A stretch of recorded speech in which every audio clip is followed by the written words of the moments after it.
إذا نادي التسعيني الكبير سيحتفل احتفالية كبيرة، على الأقل الجماهير ستشاهد أتلتيكو مدريد ومدربه الكبير دييغو سيميوني في الاستاد الجوهرة. من جدة يلتحق بنا الزميل عادل عصام الدين مدير المركز الإعلامي في نادي اتحاد جدة السعودي. أستاذ عادل، أهلا بك معنا، شكرا لحضورك.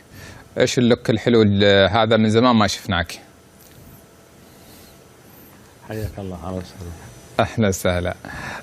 غير مقابلة أتلتيكو مدريد، أولا لماذا اخترتم الاحتفال ب90 عاما؟ يعني احنا نعرف احتفالات 50 75 100، 90 جديدة. والله فعلا 90 جديدة. طبعا أنا يعني إلى درجة كنت بتكلم مع عضو شرف اتحادي كبير، بقول له يعني في البعض بينتقدنا على مسألة ال90، قالوا لماذا ما نحتفل أيضا سنويا؟ يعني ترى أنا يعني المنطق يقول، أنا كنت أستمع للأخ سعد وأيضا لنائب رئيس النادي، هو بيتكلم في كلمته كان بيربط مسألة الاحتفالية بالخصخصة بالقرار التاريخي مساء أمس، وأنا نفس الشيء أؤيد ذلك. يعني احنا عندما نتحدث عن الخصخصة بالنسبة للإمكانات التمويلية والإمكانات المادية وأيضا الإمكانات البشرية، أنا أعتقد أنه العقبة الكبيرة في الرياضة السعودية التنافسية تحديدا هي تتعلق بأنه الإمكانات البشرية ما بتجد أبدا الدعم المطلوب للانطلاق في ظل تواضع الإمكانات التمويلية. هذه المباراة أنا أزعم بالنسبة لهذه المباراة هي ليست مجرد تكريم ووفاء بالنسبة لمن أسسوا ولمن لعبوا وأداروا، يعني لاعبين وإداريين ومؤسسين وأعضاء شرف، ولكن يعني خلينا نكون صريحين، أنا أعتقد أيضا الدور الاستثماري مهم جدا في هذا الجانب. صحيح. ولذلك نحن لا ننظر في الاتحاد لهذه المباراة على أساس أنه هي مجرد التكريم، إنما إحنا أطلقنا على السنة هذه ككل سنة الاتحاد، زي يعني ما نقول سنة الشباب. فطبعا حتكون هناك عدة فعاليات غير مباراة أتلتيكو مدريد، بنجي الفعاليات على مدار العام. طيب بنتكلم عن الفعاليات، بس خلينا يعني نقصد مباراة. اي بنحكي عن شوي عن الفعاليات غير المباراة، بس خليني بقول لك من الاستنتاجات اللي طلعت اليوم في الوسط الرياضي ليش بتحتفلوا ب90 عاما، انه هذا رد على لجنة التوثيق، وأنه نادي الاتحاد عنده 90 عاما تم اختصارها في قرارات أو في رصد لجنة التوثيق الأخيرة. هذا رد غير مباشر ستعلنون خلال الاحتفالية من خلال الإصدارات المكتوبة التي ستظهر أيضا في الاحتفالية. كيف تعلق؟ هذا غير صحيح، لأنه فيما يتعلق بالاحتفالية هذه ترى قبل صدور قرار أو نتائج لجنة التوثيق قبلها بكثير كان في تفكير. الحقيقة عندنا إدارة الاستثمار فكرت جديا إنه، وأيضا طالما يعني فكروا في الرقم 90 رقم جذاب، فلماذا لا نحتفل؟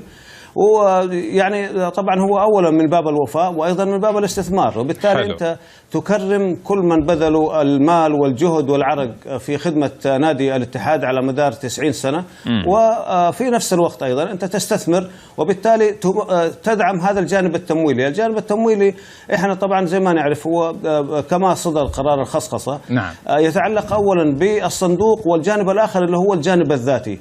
ولنعتبر أنه هذه المباراة هي بداية لنا، وبالعكس أنا أشوف أنه الاتحاد خطى خطوة ممتازة جدا وتجربة جميلة وفريدة، هي الأولى من نوعها، لأنه أنت الآن تتكلم عن خصخصة، هذه هي بدايتها فيما يتعلق بالاستثمار، وهو جزء لا يتجزأ من الخصخصة. طيب ما هي المظاهر الأخرى التي ستشملها الاحتفالية غير مباراة كرة قدم أمام أتلتيكو؟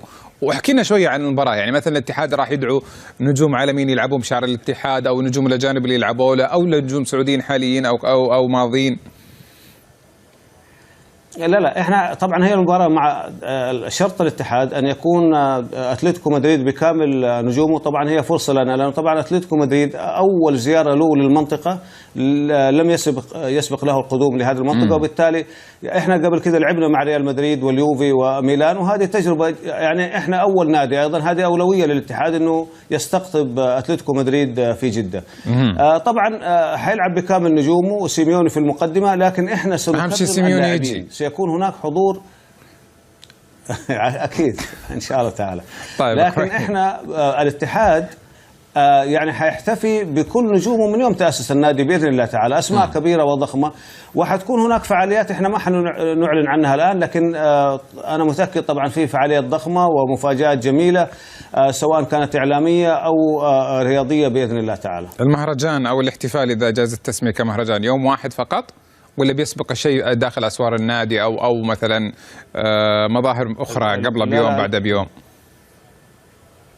لا في الفعاليات هذه ليست يوم واحد، المباراة طبعا يوم واحد، لكن هناك في طبعا إن شاء الله تعالى، لأنه إحنا الآن الحقيقة لازلنا حتى اللحظة لأنه أمامنا متسع من الوقت بنستقبل طلبات واقتراحات سواء من أعضاء شرف أو إعلاميين أو حتى لاعبين سابقين، فحتى الآن لم نصل إلى قرار، لكن أنا متأكد أنه هناك الفعاليات المصاحبة ستمتد إلى أكثر من يوم، وهذا شيء طبيعي. لكن أيضا أنا أتكلم عن الاحتفالية بالتسعينية بالنادي الكبير سيمتد على مدار العام، يعني حتكون هناك مناسبات أخرى غير مباراة أتلتيكو إن شاء الله. جميل. طيب هل بيكون هناك دعوات من خارج الاتحاد ولا هم الاتحاديين بينهم بين بعض؟ يعني دعوات لآخرين، يعني لرياضيين محليين أو عالميين؟ أكيد إن شاء الله تعالى. أنا زي ما قلت لك إنه إحنا الآن يعني ما توصلنا إلى أبدا بالضبط كيفية ظهور المباراة نفسها والاحتفالية نفسها أو البرنامج المعد لذلك، لكن أنا أتوقع إنه إن شاء الله تعالى ستوجه دعوات لنجوم خارج الحدود وأيضا من داخل المملكة، لكن يهمنا جدا نجوم الاتحاد اللي طبعا الحقيقة ضحوا كثير ولعبوا للاتحاد. في كثيرين طبعا من الجيل الحالي أكيد ما يعرفوا أسماء معينة، أسماء كثيرة قدمت للكثير للاتحاد. أخيرا سؤالي الأخير، هل المباراة ستعرض لبيع الحقوق؟ ايش طبيعي وانت خبير في هذا المجال، طبعا اللي يدفع اكثر ياخذ المناسبه. طيب اتمنى لكم التوفيق. ظهور هذه الاحتفاليه للتسعيني الجميل هو الضارب في التاريخ نادي اتحاد جدة باسمه ورجاله ولاعبينه وإنجازاته طوال هذا التاريخ الطويل، 90 عاما من المجد يا اتحاد. شكرا جزيلا عادل عصام الدين مدير المركز الإعلامي في نادي الاتحاد.